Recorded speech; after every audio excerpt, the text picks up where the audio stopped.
સમાચાર રાજકોટથી રાજકોટમાં સાંઢિયા પુલના નવીનીકરણમાં બેદરકારી દાખવનાર કોન્ટ્રાક્ટ એજન્સીને નોટિસ ફટકારવામાં આવી છે. ડેલ્ફ એજન્સી અને ચેતન કન્સ્ટ્રક્શનને તંત્રએ નોટિસ ફટકારી છે. મેનેજમેન્ટ કન્સલ્ટન્સી તરીકે કામ રાખનાર એજન્સીને તંત્રએ નોટિસ ફટકારી છે અને કામમાં રહી ગયેલી ખામીઓ અંગે ખુલાસો કરવા આદેશ કર્યો છે. આ સાથે જ બાકી રહેલું કામ વહેલી તકે પૂર્ણ કરવા પણ તંત્રએ આદેશ કર્યો છે.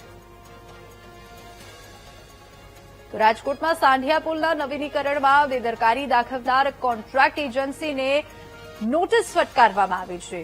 કામમાં રહેલી ખામી અંગે ખુલાસો કરવા પણ આદેશ કરવામાં આવ્યો છે. બે એજન્સીને નોટિસ ફટકારવામાં આવી છે. ડેલ્ફ એજન્સી અને ચેતન કન્સ્ટ્રક્શનને તંત્રએ નોટિસ ફટકારી છે. ડેલ્ફ એજન્સી એક એજન્સી અને ચેતન કન્સ્ટ્રક્શન બીજી એજન્સી. તો મેનેજમેન્ટ કન્સલ્ટન્સી તરીકે કામ રાખનાર એજન્સીને પણ તંત્રએ નોટિસ ફટકારી છે. જો કે કામમાં રહી ગયેલી ખામીઓ અંગે ખુલાસો કરવા આદેશ કર્યો છે.